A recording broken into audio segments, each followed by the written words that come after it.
Yeah. Wear it not for grace. Yan yung binanggit ni Brother Roy kanina habang nagsasalita ako. Nakamunti ko na makalimutan na isa yan sa mga pointers ko during my preaching time. Kaya salamat sa Trinidad. Brother Roy talaga, bahagi talaga ng Trinidad, you know. Trinity. Parang hindi naiintindihan mga kapatid. Sige, mukhang ayaw niyo pag-usapan ng West Philippine Sea. All right, shall we all stand, please?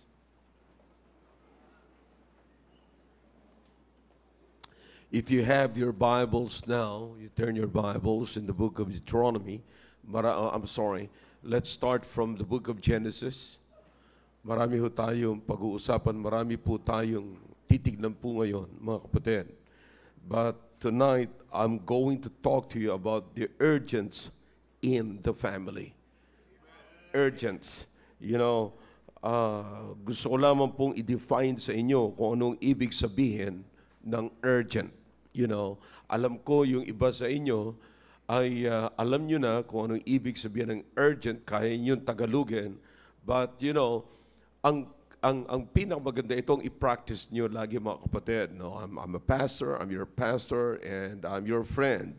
Okay? Listen, ito lagi yung lalagay nyo sa isipan niyo. Pag sinabing, pag mag-define kayo ng word, hanapin nyo lagi yung implication. Ano ang gustong, sa Tagalog, parang ano ang gustong ipabatid sa atin ng Panginoon. Parang gano'n. Yeah, we know the word. Alam po natin yan. Alam natin yung word, alam natin yung meaning ng word, pero ano ang gustong ipabatid sa atin ng Panginoon sa pamamagitan ng word na yun. Okay? So the implication of this, mga kapatid, as I look at the meaning of this, it implies the calling for immediate attention. See? So, it is calling our attention, our immediate attention. That's why it is urgent. Okay? Kailangan niya ang immediate attention. Okay? Nakuha niyo po mga kapatid? Yan ang ibig sabihin. Now, may mga bagay sa tahanan natin kapatid na kailangan kaagad ng immediate attention. That once you fail, pag nag-fail kayo doon sa bagay na yon at hindi nyo natugunan kaagad ng immediate attention, magkakaroon tayo ng matinding problema sa loob ng tahanan natin. Brother, nagsasalita ako sa inyo bilang pastor, kinakailangan natin bigyan ng attention ang dapat bigyan natin ng attention. I hope nakuha nyo na po mga kapatid. Amen? All right. Now let's turn our Bibles now in the book of Genesis. Alam nyo, last Sunday, nandun po ako sa Baguio at inisip ko kung ano ang pwede kong sabihin sa kanila. So I came up with this message here, part of this message, at sabi ko, hindi ko pa nasasabi ito, hindi ko pa ito na ipipreach. Sabi ko kay Pastor RJ, hindi ko pa ito na ipipreach dito sa church natin. So, pagbalik ko ay ibibigay ko to sa ating simbahan dito sa baba, dito po sa atin. At ako'y naniniwala na dapat po nating maunawaan ang mga bagay na ito. Okay? All right. So, in the book of Genesis, chapter 1, in verse number 26, 27, and 28. Okay? Are you with me na? Genesis lang yan mga kapatid, chapter 1. Baka grabe pang paghahanap ninyo. I don't know kung ano ang nasa Bible ninyo before the books of the Bible, before the book of Genesis. Wala namang ano yan mga table of contents, yeah? Right? Table of contents. Okay, maliban na lamang mahihirapan kayo magbasa at maghanap ng Genesis pagka ang Bible ninyo ay bago. Yan, kasi, yeah. Pagka bago ang Bible ninyo, medyo dikit-dikit pa ho yan, mahirap. So, kinakailangan pa ng ihip yan. Ganun ba? Or, yeah, all right? Are you with me now? Familiar passages, familiar verses here, Okay? Now, the Bible says in verse number 26, and God said, let us make man in our image after our likeness, and let them have dominion over the fish of the sea, and over the fowl of the air, and over the cattle, and over all the earth, and over every creeping thing that creepeth upon the earth. You see? Now, listen, I want you to mark, I don't know kung nasabi ko na po sa inyo, pero markahan niyo po yung salitang dominion. Okay? Dominion. Okay? You see that? Para mabigyan niyo lamang ng pansin, bakit natin mamarkahan yung salitang dominion? Kasi nakita niyo po ba, sabi ng Biblia, let us make man in our own image. Listen, kaninang umaga pinag-usapan natin yung tinatawag na sovereignty ng Diyos, soberania ng Diyos, yung kapangyarihan ng Diyos na nagkukontrol sa lahat ng creation niya. Do you understand that we, because we are created in the image of God, then kasama po natin yung binigay ng Diyos, yung kapangyarihan ng Diyos, because we are created in the image of God, we are designed to control also the creation of God. Now, it's clear. It's in the Bible, mga kapatid. Hindi po ito haka-haka, mga kapatid. You see? So you understand that? Now, understand carefully. Alam niyo, mga kapatid, kanina pinag-uusapan namin, nasa table kami. Nasa table kami. Ito, hindi po ito, alam kong, kayo mismo, you can testify. How you understand the Bible and how you explain the Bible is different from other people na wala sa church natin. Hello? Yeah. Pag narinig mo paliwanag si Pastor Roy, maraming best, tinatawag sa team prep, kagabi lamang po mga kapatid.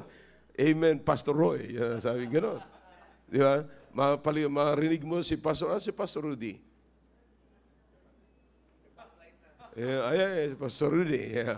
Yeah. Pero may oras lamang ang pagpapastor niyan, mga kapatid. You see? And sino pa mga pastor? Si Pastor Conrad. Yeah. Si Pastor Rafi. Yeah. Pero alam niyo, hindi ko naman huyan, hindi naman natin masisisi ang tao. Kasi pag nagpaliwanag po sila, ay talagang maliwanag eh. Alam niyo kung bakit? Kasi dito pa lamang po sa atin, sabi ko nga sa kanila, kung paano niyo ako naririnig, ganun niyo lamang, inuulit niyo lamang. So, napaganda, we're doing the same thing. Di ba? So, yan ang maganda na matutunan po natin, mga kapatid. Very simple. Huwag niyong pahirapan, huwag kayong maniwala na parang napakahirap ang Biblia. Miracle pag naipaliwanag niyo. Mga kapatid, para sa anak ng Diyos ang salita ng Diyos, kaya madaling maunawaan at pahayag ng mga anak ng Diyos. Okay? So, you see here, mga kapatid, we are made in the image of God. So, nandun talaga kung anong expression ng Diyos, yun din po yung nasa atin. So, because of that, God is giving us the power, the dominion over the creation of God. Nakuha nyo? Sana maunawaan po natin ang mga bagay na yan. Pagka hindi po natin naunawaan yung mga kapatid, hindi po natin maunawaan kung bakit tayo nag-i-exist. Okay? So kinakailangan, because of this, the image of God, dapat ma-maintain po natin, mapanatili po natin sa buhay natin. Alright? So, let's keep going. Now, verse number 27. So God created man, where? In His own image. In the image of God created He him, male and female, created He them. Pambihira, no? Pagka hindi pa naman naunawaan ng taong ito, bakit may mga lumalabas na parang hindi man sila nilikha ng Diyos, pero tao man sila? You see, maliwanag. Male and female created He them. Tapos magsasabi, ano magagawa ko? Nilikha ako ng Diyos na ganito. Maliwanag dito, dalawa lang ang nilikha ng Diyos, male and female.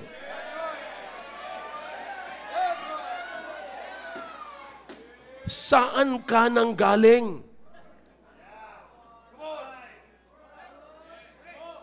Saang lahi ka nang galing?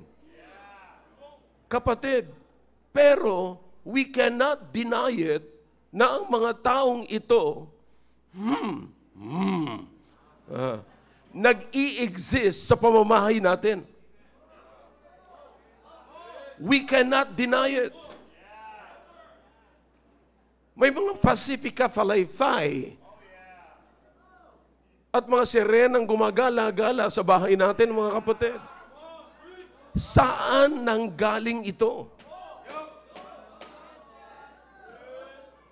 Sabi ng Biblia, we should have because we are created in the image of God. Listen, let me ask you a question. For those who know the Bible, para sa mga Bible believers, all right?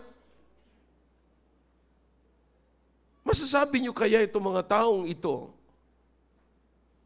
we love you. If there's anyone here, secretly, kung meron man po dito, I'm not condemning you. I love you. That's why I'm preaching this. I love you. Sa totoo lang, mga kapatid, alam niyo naman po yan, ang dami kong inalaga ang ganyan. Kaya parang meron ako napapansin sa sarili ko eh. But anyways.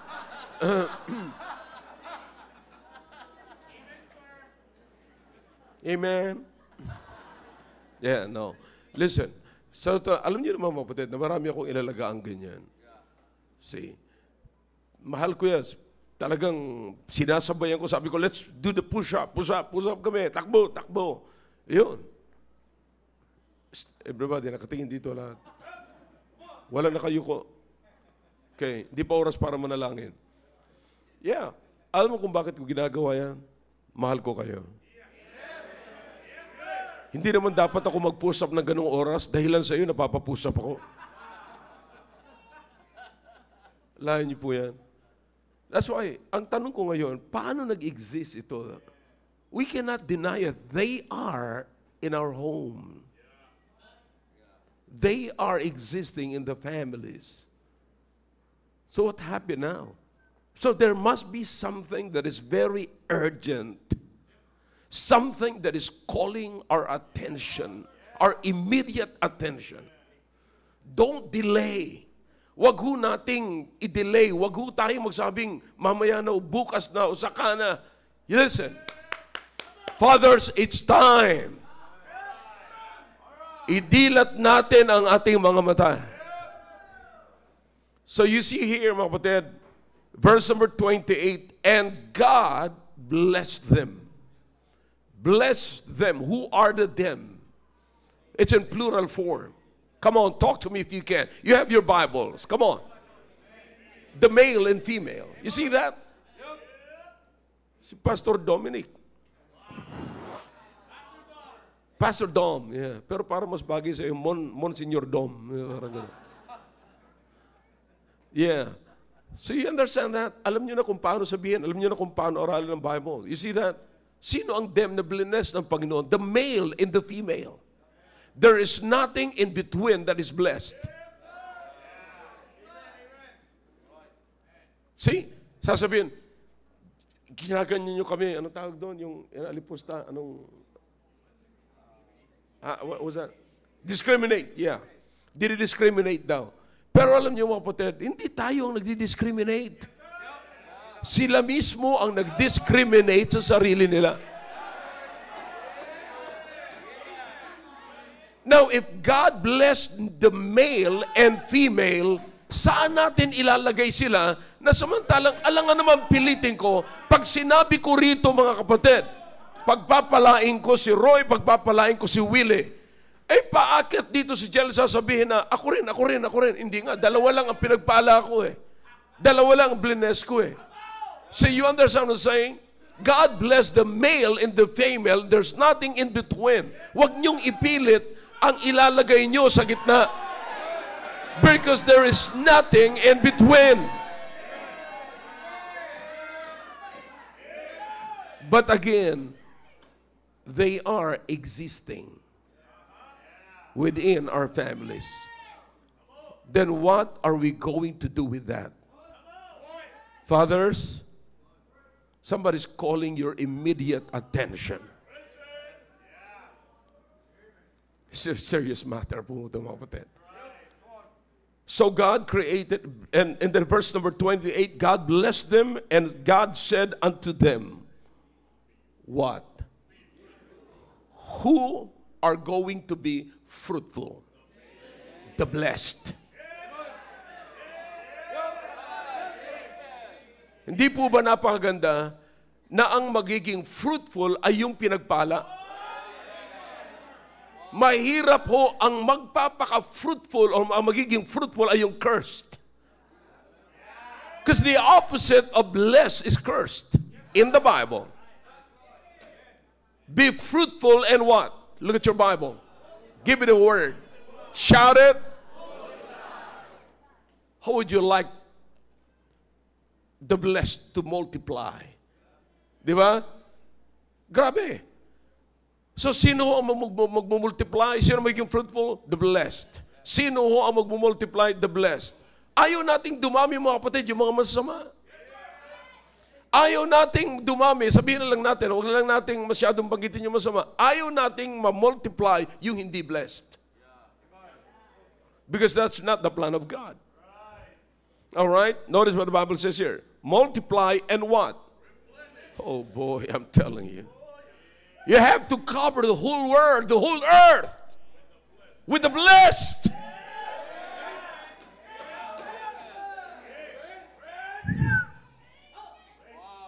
Kapatid, pagkatapos ito, closing prayer na. Pinagpala at i-cover ng mga blessed ang buong mundo. That is God's design. All right? And subdue it. Overcome it. You see, the blessed will overcome the unblessed. Or the cursed. In other words, the good will overcome the what? The bad. All right? And have what? Control over them. The blessed will have control. Hey, are you a man? Are you a woman? Listen now. If you can preserve the image of God in your life, then God is giving you the power to control all the creation and to multiply, to be fruitful, and to replenish the earth. Huwag natin biruin to, kapatid. Ito ang design ng Diyos. And look what the Bible says here. Dominion over the fish of the sea and over the fowl of the air and over every creeping thing that what? Oh. That move it upon the earth. I hope dito pa lamang po, mga kapatid, maliwanag na mensahe. Now, ang titignan po natin ngayon, alin yung mga urgents? What are the things that are calling our immediate attention? Fathers, pay attention. Mothers, pay attention. Young people, pay attention. Tignan natin ang kailangan natin sa tahanan natin. Kung ano yung nananawagan, tumatawag ng ating immediate attention. Okay? Manalangin tayo. Dakilang Diyos, salamat po sa mga talata na binasa po namin. Pagpalain niyo po ito, Panginoon, please. Kailangan po namin ang mensahe niyo po ngayon. Gamitin niyo po ako muli, O Diyos. At ibabalik ko po sa inyong kapurihan. Kayo po ang sadya namin pasasayahin ngayon. Hindi po kami. Yes, nandito po kami, Panginoon. Hindi para ma-feel namin na kami encouraged. Hindi para kami ma-lift up. Hindi para yung kalungkutan namin mapalitan ng kasiyahan.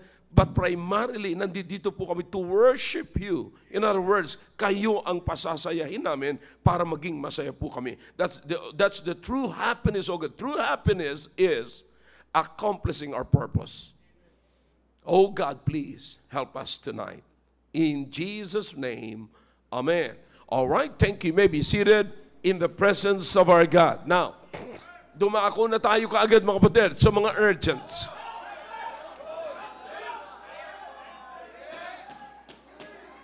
One of the urgents in the home is the preservation of the image of God in the home. Okay? Ano po yun? Ma-preserve natin yung imahe ng Diyos. Now, ano po ang ibig sabihin mga kapatid na ma-preserve natin yung imahe ng Diyos sa ating tahanan? Okay? Now, pag na-preserve po natin ang imahe ng Diyos sa ating tahanan, yan po ang napaka-urgent. Hindi po dapat mawala yan. Listen, if we are all created, listen, lahat na nakatira po sa loob ng pamamahay natin ay tao. Nagsimula po yan sa mag-asawa. Nagsimula po yan sa dalawa, and then naging tatlo, naging apat, and so on. Alright? Now, but listen to me now. Gaano man ho kayo karami sa loob ng tahanan, dapat makita ang Diyos sa loob ng tahanan. Dapat makita ang imahe ng Diyos sa loob ng tahanan. Hanggat nakikita po natin ang imahe ng Diyos sa loob ng tahanan, nakikita po natin ang presensya ng Diyos sa loob ng tahanan.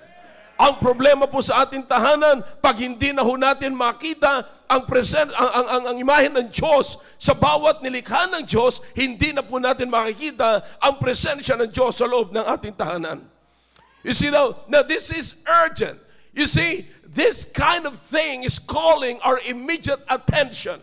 Listen, tignan po natin. Hey, mga tatay sa loob ng tahanan, tinalaga kayo ng Panginoon, tinalaga tayo ng Panginoon sa ating tahanan. May assignment tayo na dapat natin gawin. Kumusta po ang imahe ng Diyos sa loob ng ating tahanan? You see, can we feel that there is the presence of God, the image of God in the lives of individuals? You see, nakikita pa po ba natin yan sa buhay ng mga nakatira sa loob ng tahanan? You see? Now, kaya nga po, the second urgent is we need to teach.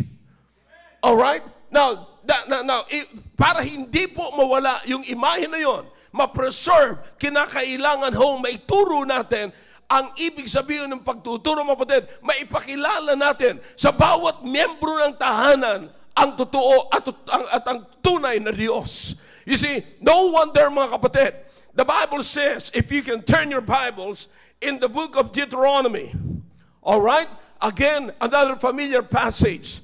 In the book of Deuteronomy chapter 6, all right? Ang sabi ho ng Biblia, verse number 4, "Hear, O Israel, the Lord our God is one Lord." See that? So, Moses was reminding the people that there is only one God. Okay?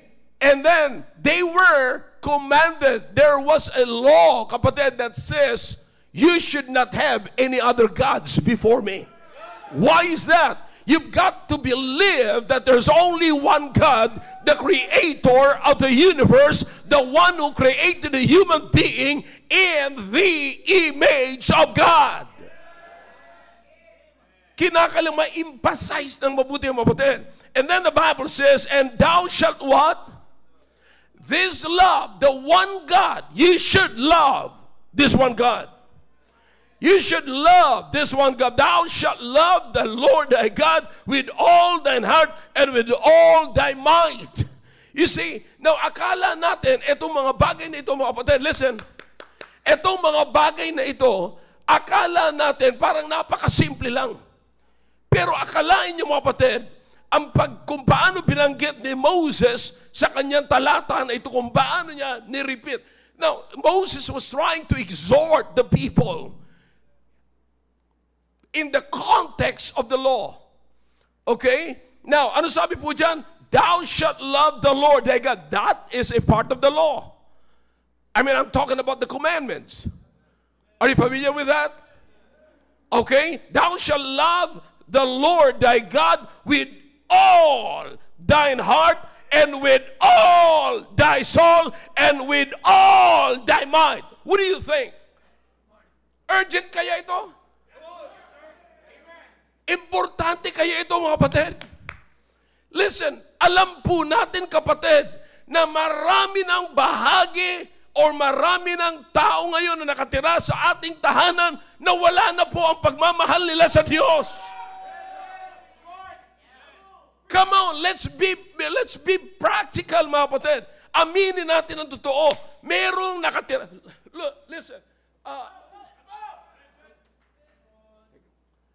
Alam natin, mga kapatid, na sa loob ng tahanan natin, nakita natin minsan yan sa gawain ng Panginoon. Nakita natin minsan yan na naghahayag ng salita ng Diyos. Nakita natin minsan yan na nakaupo kasama natin sa loob ng simbahan. Pero where are they now? Alam po natin kung paano Tagalogin ang buo ito, hindi lahat. Yung salitang all dito, hindi po sa Tagalog nito, mga kapatid. Kung paano natin ni-interpret sa Tagalog ito, hindi natin ito ni-interpret na lahat, kundi buo.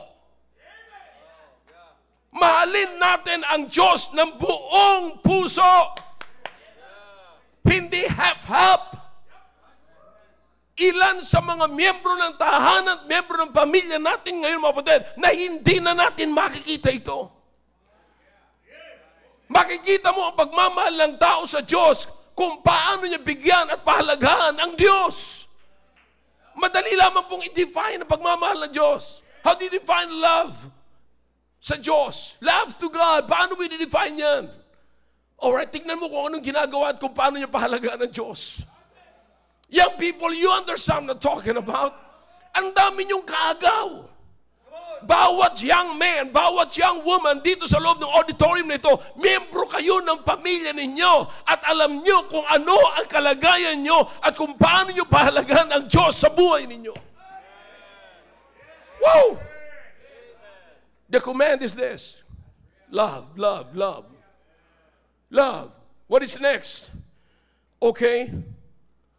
Put your strength in it. Buong lakas. Habang ikay malakas pa. Remember now thy Creator in the days of thy. Well, the evil days come not, nor the years draw nigh. When thou shalt say, I don't love God anymore. I have no pleasure in the things of God anymore. I don't enjoy the things of God. Hindi na ako masaya sa church. Hindi na ako masaya sa mga kapatiran. Hindi na ako masaya sa mga activities. Wala na akong saya soul winning. Kapatid, hindi po yan darating. Dumating na po yan. Na hindi po natin makuha ang 100% attendance ng family sa loob ng simbahan. Yan ang nagsasabi mo, kapatid, na kung anong klaseng pamilya meron na po tayo ngayon. I hope this is clear.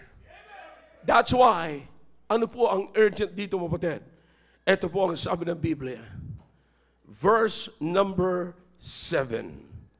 And thou shalt teach them. Do you understand the word teach here, mga kapatid? The word teacher is intensively to pierce. Merong intense, merong power, merong pressure. You have to press it. You have to impress the heart of your children with the things of God.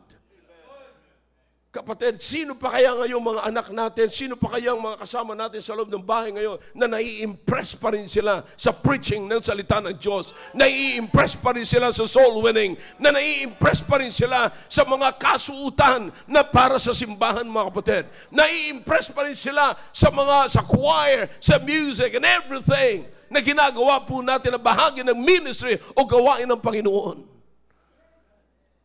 You have to impress our kids. Can you see the urgency, kapatid? It's so urgent. It's this one here is calling our attention. What? What?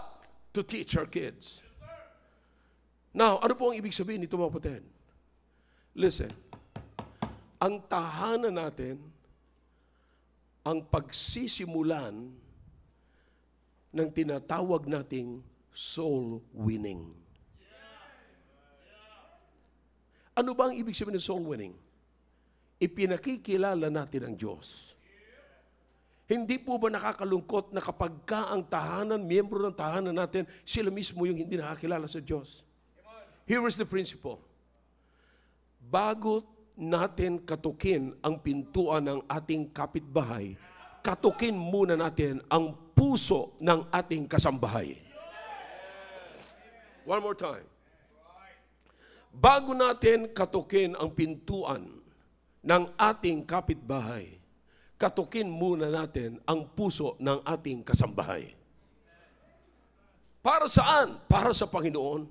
Bakit? I-impress natin sa kanila ang salita ng Diyos upang makilala nila ang Diyos. So imagine, ito yung family.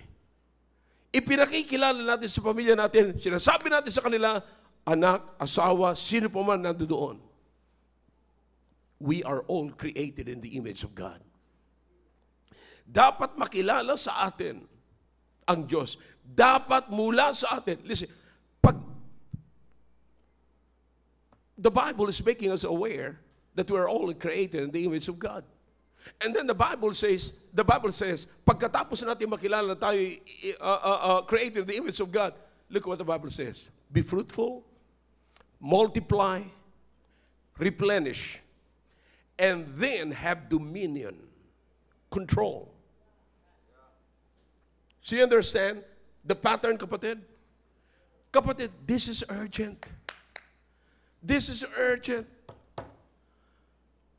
My question is this: what are we multiplying in our family? What are we multiplying in our homes? Anong minumultiply natin sa tahanan natin, mga kapatid? You see, can you see that this is very urgent? You see, very urgent. Ang ibig sabihin, mga kapatid, hindi po pwede na yung mga anak natin ay lalabas. Imagine, ang sabi ng Biblia rito, sa Deuteronomy chapter 6, lalabas ang bata, lalabas sila sa tahanan nila, nakilala nila ang Diyos, naglalakad sila, nakilala nila ang Diyos. Kapatid, paano sila lalabas sa tahanan natin at maglalakad sila, nakilala nila ang Diyos kung wala tayong tinuturo sa loob ng tahanan? Kaya nga po kinakailangan ituro natin sa loob ng tahanan, ipakilala natin sa kanila, anak, you are made in the image of God. Imposible na ikaw ay mag-worship ng ibang image. Anak, sa katayuan mo, sa iyong persona, na form ang image ng Diyos. You see, you are made that way. Do you understand? You see, now this is urgent. You see, listen now, here's what I'm talking about. Pag meron kayong anak, kapatid, tinatawag ang pansin mo niyan. Hindi lang gatas ang kailangan niya. You should know that man shall not live by bread alone, but by every word. Why is that? Because you have to bring up your children in the nurture and admonition of the Lord. Imagine if you will not bring them up, you are bringing them down to the level of those who do not have the image of God. Yan na yung nagkiklaim na ganito naman kami nilikha ng Diyos. Sino may sabi sa inyo na ang Diyos ang naglikha? May dokumento ka ba? May dokumento ka na anak ka ng nanay mo, anak ka ng tatay mo, pero ang dokumento na ikaw nilikha ng Diyos. The only document that I am proud of is not the image of God in my life, ladies and gentlemen.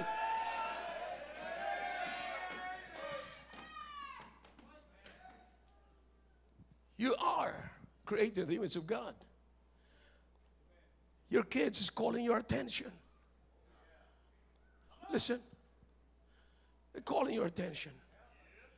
Third, that is urgent. Remember, in times of monarchy, here is King Solomon, the second king.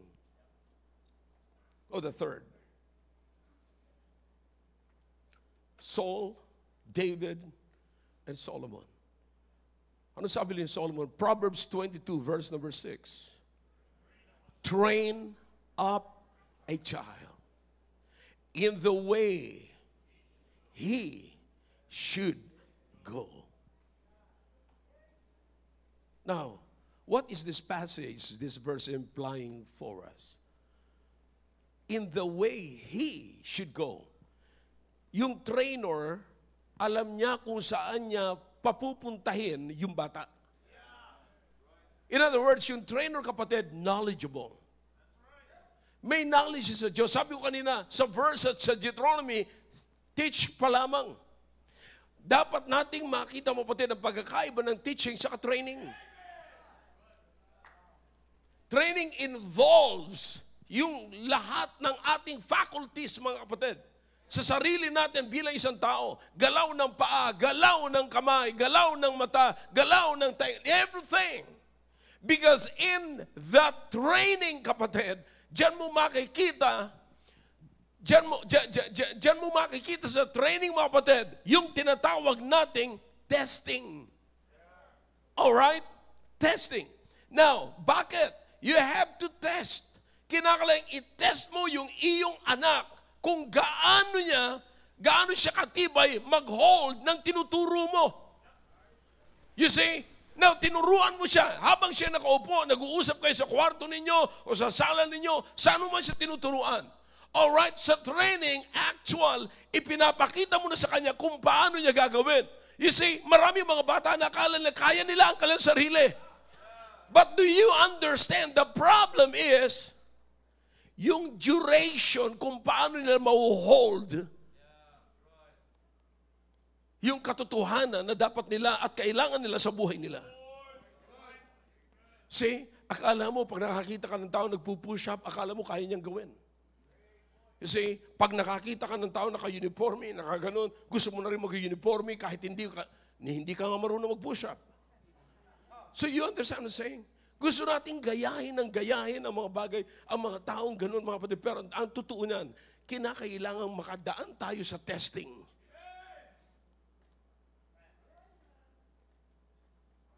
Yung endurance ng tao sa katotohanan, makita, sabi ko nga sa inyo kanina, look at this. Sino ang katabi nyo noong araw na hanggang ngayon katabi nyo pa rin? Yung endurance nila sa pag-hold ng truth, hindi ho tumatagal. Do you understand kung bakit si Apostol Pablo, sinabi ni Apostol Pablo, huwag kang mapagod sa paggawa ng tama? Kasi may mga bata na madaling mapagod sa paggawa ng tama. Bakit? Minsan, kapatid, sa paggawa ng tama, paggawa pa lamang ng tama, binabribe na natin sila.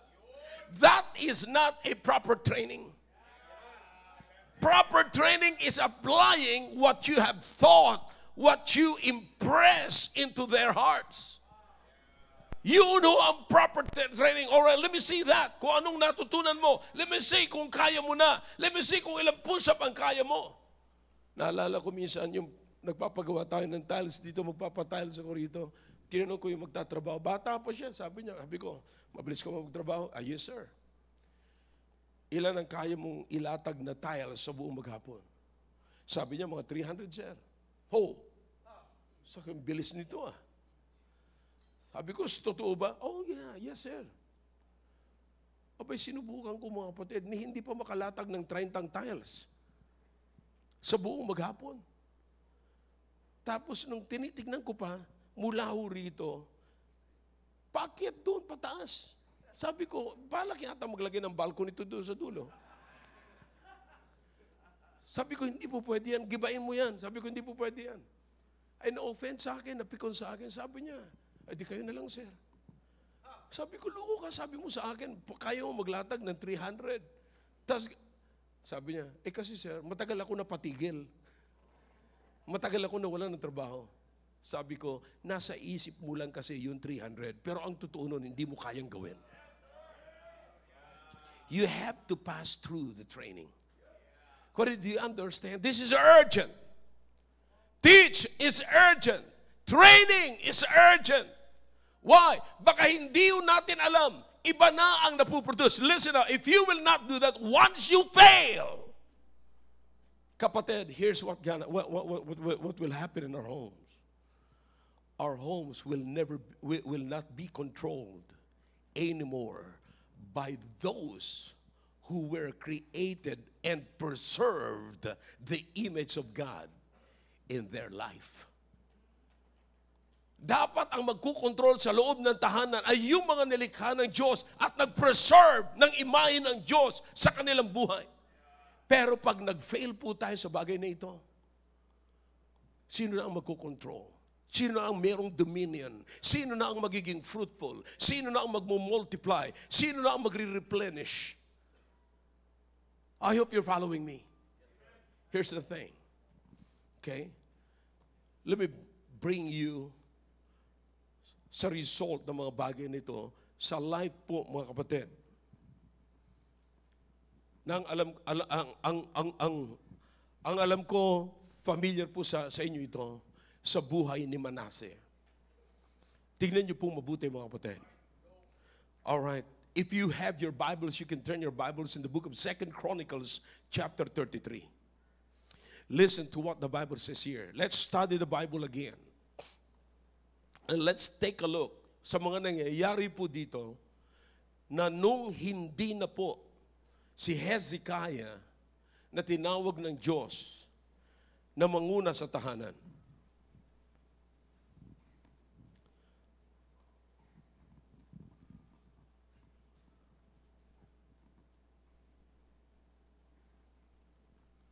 All right? Notice what the Bible says here. Verse number 1. Are you with me? 2 Chronicles chapter 33 and verse number 1. Here's what the Bible says. Manasseh was what? 12 years old when he began to what? To reign. This is monarchy, kapatid, in the kingdom. Okay? Ibig sabihin yan, ang kingdom ay ruled by the kings. Okay? But this time, tinitignan ko sa aking pag-aaral, nauunawaan niyo po, mga kapatid, sa kingdom ni after Hezekiah, his father, when Hezekiah died, pumalit po si Manasseh. That's the monarchy. Nangyayari po ito sa monarchy, mga kapatid. Pero nagkakaroon sila ng mga tinatawag, mga kapatid, ng mga advisors. Okay? But let me tell you something. All right? Everybody's paying attention? Para makita niyo po, mga kapatid, ang urgency, okay, sa lahat ng mga sinabi ko sa inyo na dapat makilala ang Panginoon, na dapat kailangan ang teaching, kailangan ang training. Now, here is the example in the Bible, the illustration. Manasseh was 12 years old when he began to reign. In other words, he reigned. Nasa trono siya. May control siya, mga kapatid. Now, do you understand, mga kapatid, how the 12 years old controls everything in the kingdom? Now, let me ask you a question. Do you allow in your homes, in your family, your 12-year-old son to control your family? Come on, talk to me if you can. Ha? Pinapahintulutan nyo ba, mga kapatid? But ang totoo po niyan, mga kapatid, kapag pinag-aralan nyo po ang mga bagay nito, itong bahaging ito po yung pagkakataon, mga kapatid, na spoiled yung bata. Alright, let me show you something here. Tandaan nyo, mga kapatid. Notice what the Bible says here. Now, 12 years old when he began to reign. And he reigned how many? 55 years in Jerusalem. What happened? Verse number 2. He did that which was what? Evil in the sight of the Lord. Like the what? Like unto the abominations of the heathen, whom the Lord had cast out before the children of Israel. Now notice what the Bible says here. He's not creating something. This 12-year-old king, hindi po siya nagki-create mula sa wisdom ng Panginoon, kundi nag-create siya ng mga bagay na ipinapahayag niya at inururule niya doon sa kanyang kingdom mula po sa labas. sa nakikita niya sa labas. In other words, he was influenced by the outside. His influence is from the outside and not from the inside. Did you notice what the Bible says? It's in the Bible. No. Babasahin natin, mga kapatid. All right, mark it. All right. Here's what the Bible says. But he did that which was what? Evil in the sight of the Lord. Like unto the what? Abominations of the heathen. Where are the heathens that time? They're not inside his family. They're outside his family. Now, do you understand, kapatid, kung ano ang nirurule at nagrurule sa loob ng tahanan natin? Is it from the inside? Is it coming from the influence of the inside or influence from the outside? Kapatid, aralin niyo mabuti. Ito yung time na parang ayaw nating paluin yung bata. From 1 year old to 12 years old. Maraming mga bata na spoiled. Hindi nakakatikim ng palo. Hindi nakakatikim ng salita, nakakarinig ng salita na medyo masakit sa kanya kasi ayaw nating makita yung bata na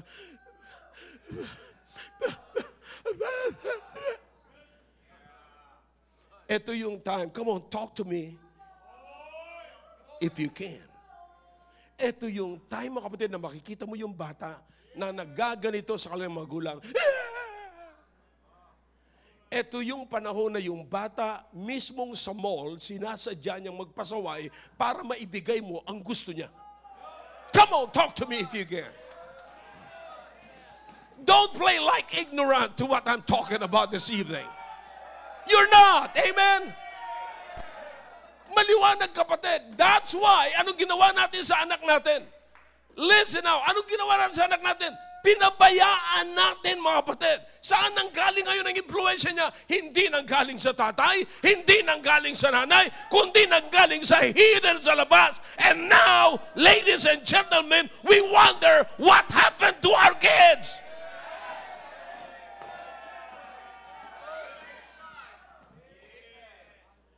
In 12 years, hindi mo na-impress yung anak mo na maging totoong lalaki.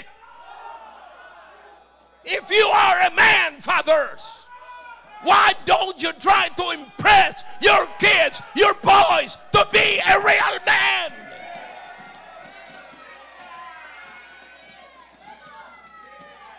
Ngayon magagalit kayo sa akin na nagpipreach ako ng ganito. Brother, this is my job.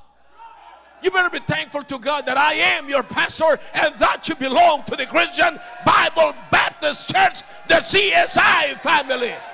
Why? Because we believe in this church that if you are a man, you act like a man, talk like a man, walk like a man, and be a man.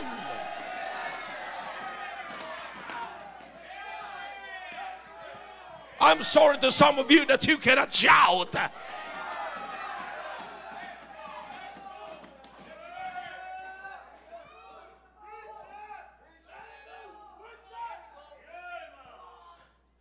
Mula sa isang edad, ayaw natin makita silang malungkot. Ayaw natin sabihin siya na pagka kumakain, bilisan mo! Nga!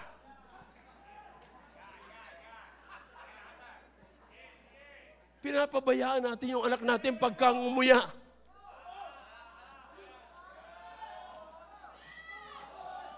Tapos pagka sila, bilisan mo, sabi niya.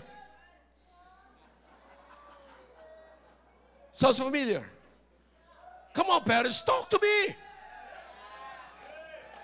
Hinahanap natin yung solusyon sa loob ng sa problema sa loob ng pamamahay natin. I'm here to help you.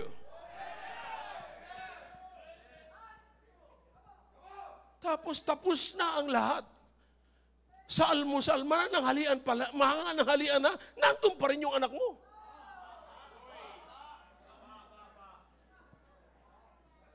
Tapos ayaw nating malungkot ang mukha niya habang kumakain. isang subo, isang inom. Hindi nang inunguya. Ngayon, pinabayaan natin sa isang subo, walang nguya, isang inom.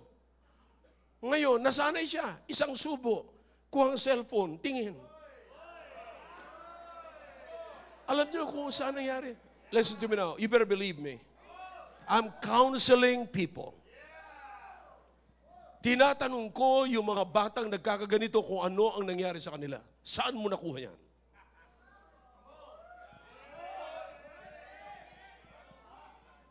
Nakakita kayo ng mga tatay na pag lumakad, and pinagmamalaki pa nila yung mga kasaysayan nila. Pero bakit parang yung anak mo parang...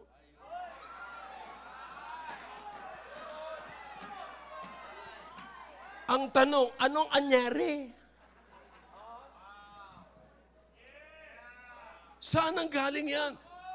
You better check your Bible. That's why this is very urgent. Teach, train. Let him pass the test.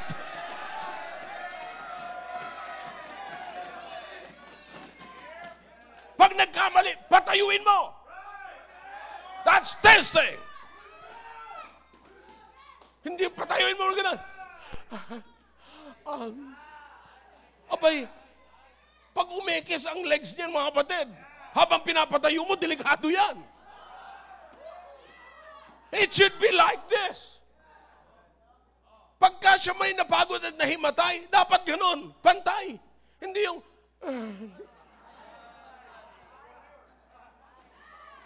So do you understand what I'm saying? Teach, train, test.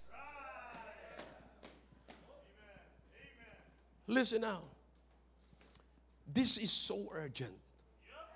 Hindi ho natin na-realize na not only that he was affected by the influence of the outside, but you listen to me now. Are you ready for this? He is, little by little, receiving the influence from the outside and practicing the influence of the outside inside your home. What am I saying here, kapatid? Just like Manasseh. Yung influence niya mula sa pagan practice, pagan religion, heathenism, anong ginawa niya? Dinala niya sa altar ng Panginoon. Na ang sabi ng Biblia, sabi ng Diyos, diyan lamang sana ako makakakikil. Yung altar na yan, huwag niyong i-corrupt yan. Huwag niyong sirain dyan. Kasi nandyan ang pangalan ko. Diyan ako makikilala ng tao.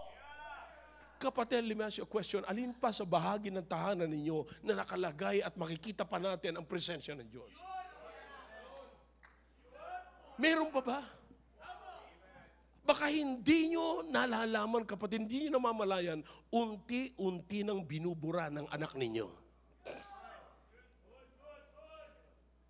Tandaan ninyo, the Bible says here, 12 years when he reigned. Not 20, not 25. In other words, 12 years pa lamang, may power na siya na maniobrahin niya na ang kingdom. Ain't that sad? Na ang mga nagmamaniobra ngayon, Brother Willis, sa tahanan, ay hindi 20 years old, Brother Roy. 10 years old. Sino ang may pinakamagandang gadget sa loob ng tahanan? Sino ang may pinakamasarap na pagkain sa loob ng tahanan? Lahat ng mga gamit niya special, lahat ng damit niya special. Pero pagdating sa trabaho, sino ang may pinakamagaan na trabaho o walang ginagawa sa loob ng tahanan? Yung bata. So nauunawaan niyo po bang mapatid na unti-unting pinapaltan ng mga minors ang in-establish ng mga adults. That's the Bible right there.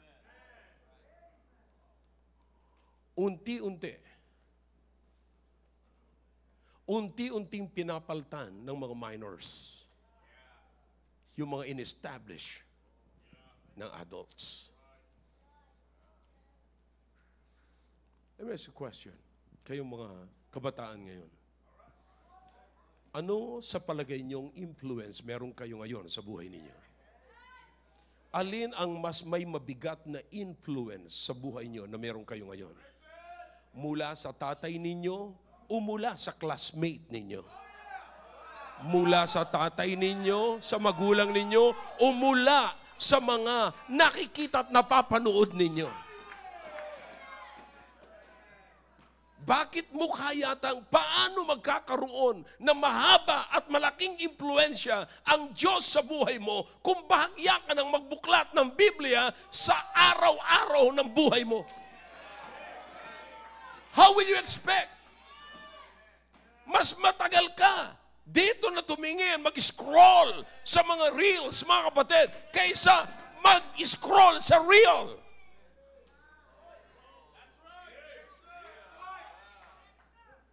So you understand? Come on. Now I can observe it. Come on. Hey, young people, you better listen to me.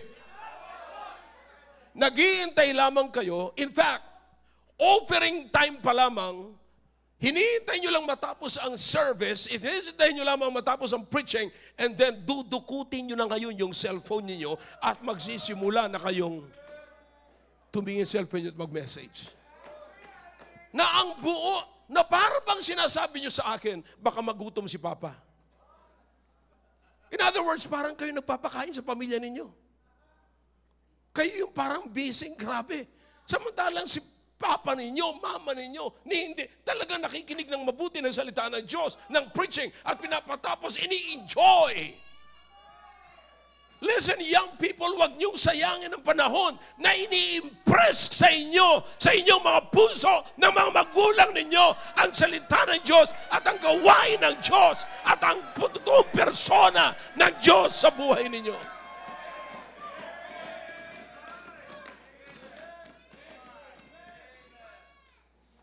Father, parents, are you still aware sa nangyayari sa loob ng tahanan ninyo? Ngayon sasabihin nyo, problema ang dinulot ng anak kong ito. No. He is just calling your attention.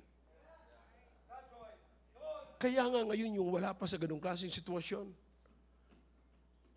salamat sa Panginoon na reveal sa akin ng Panginoon ito.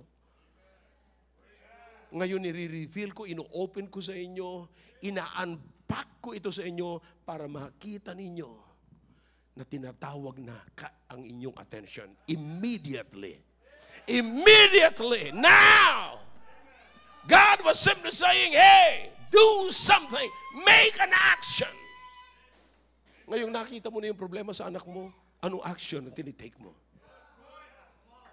Anong unang-unang pumapasok sa atin? Kinukundina na naman ako. Iba na naman ang tingin sa akin. Sa halip na mag-isip ka ng ganyan, kapatid, ang isipin mo, this is urgent. I must pay attention to it. I'm not going to make any delay. I'll pay my attention. Thank God. Thank God for this. Whatever problem, whatever troubles na nakikita niyo mga kapatid sa buhay ninyo, sa problema niyo sa tahanan, ilagay niyo na kaagad ang sarili niyo. God is calling my immediate attention. Or else, just like Manasseh here, imagine a 12-year-old boy has the power to control the kingdom. How old is your son?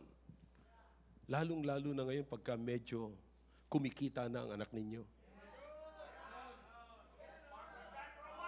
Hindi nyo na makontrol, hindi nyo na ma-invite sa church, pupunta siya sa church pagka siya ay maluag at pagka gusto niya. Magsasabi siya ng yes pagka gusto niya. Anong ibig sabihin nito? siya na ang may control, not you anymore. Hindi mo na pwede sabihin, paluin kita. No, baka ikaw ang hatawin. Alam mo kung bakit? Pinalaki mo na parang hindi pwedeng pagalitan, hindi pwedeng paluin, hindi pwedeng pagsabihan. Lalo na nung lumaki, ano sinasabi natin? Alam niya na ang kanyang ginagawa. Yeah. Alam niya na mali ang kanyang ginagawa, pero ginagawa niya pa rin kasi walang nagkukontrol sa kanya. I'm simply saying, ladies and gentlemen, tonight, somebody in your home, in your family, is calling your immediate attention.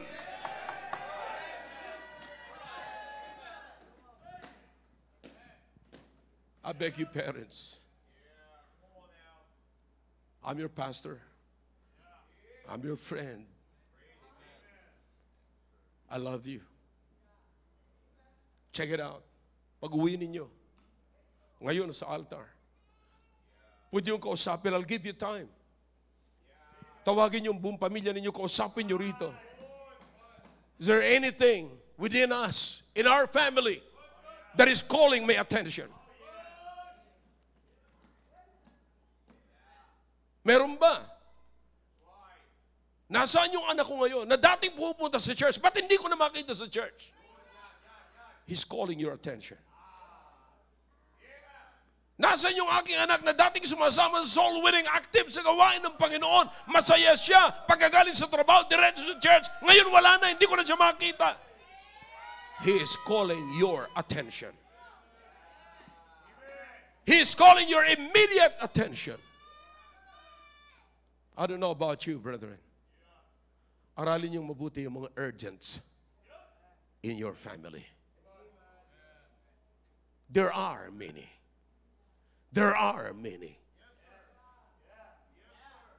Yung dating anak kong babae na hindi naman natutulog sa ibang bahay, ngayon natuto na matulog. She is calling your attention. Bigyan mo na kaagad yan ng immediate attention. Ngayon, parang tinamad siyang bigla sa pag-aaral. She's calling your attention.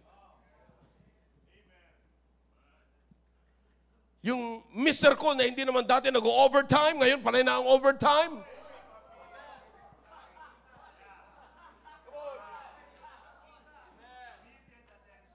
Immediate attention is very important.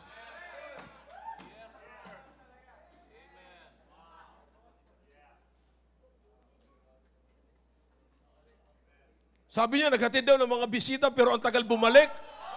He's calling your attention.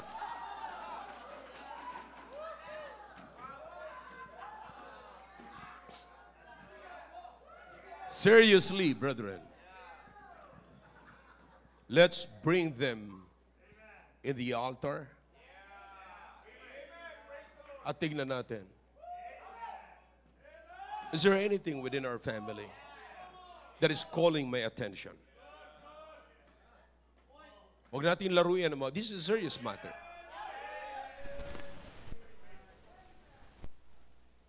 Darling, my wife, my sweetheart, my honey babes, are you calling me attention?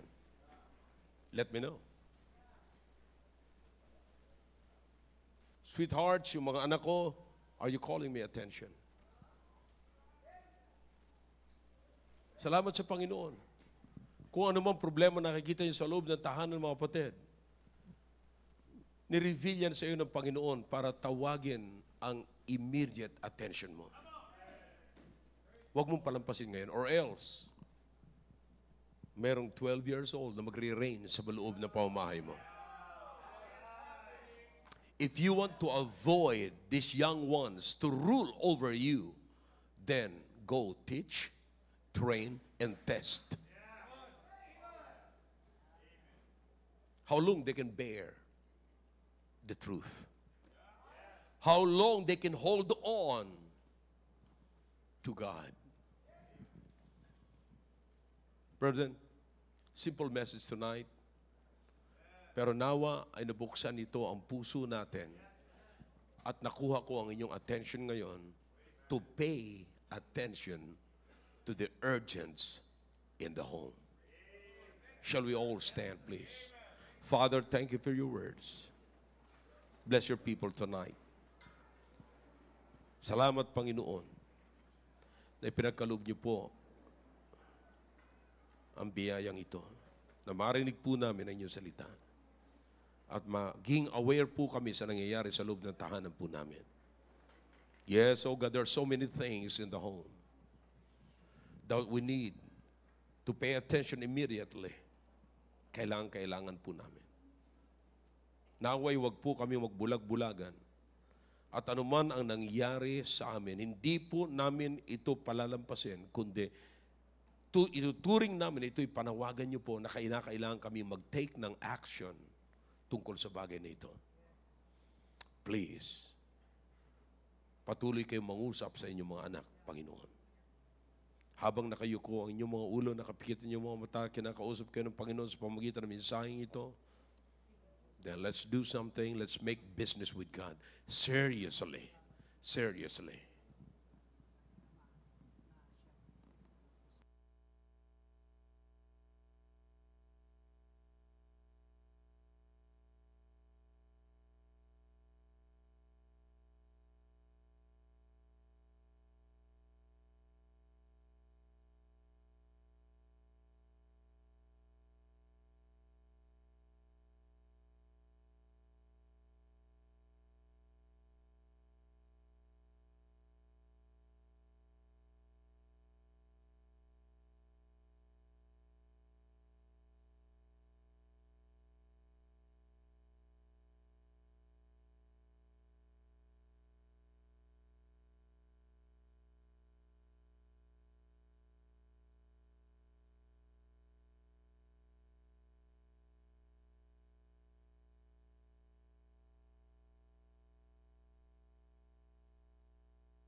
Dakilang Diyos, marami po salamat sa ginawa niyo po sa aming kalagitnaan.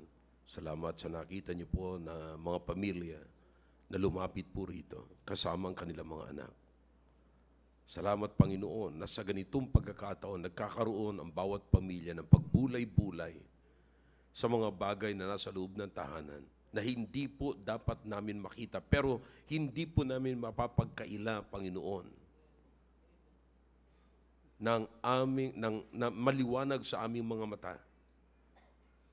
Maliwanag po sa amin na mayroong nag-i-exist na ibang impluensya sa loob ng tahanan namin. O Diyos, there should only one influence that should have the dominion over our family. And that is the image, your image, the image of God. Help us to realize this, O God. Kailangan po na manatili ito sa buhay po namin. Isa lamang pong imahin at wala nang iba. We cannot make any graven image, O God, whatsoever the influence of the world are the graven images in our homes. Then we should take it away, starting tonight. Give us the courage, O God, that we will throw it out sa aming tahanan, mga Panginoon. Kaya, Panginoon, hinihiling ko po na kayo po ang manguna sa amin. Ipagkaloob niyo po, O Diyos, na kayo po ang siyang mangunguna sa loob ng tahanan namin at kami ang bibigyan niyo ng power because we will preserve your image, O God. We will never forget to teach, to train, and to test our own children. Thank you, O God, for this message. Thank you for making us aware what's going on in our homes. Thank you, O God. We praise you. In Jesus' name, amen.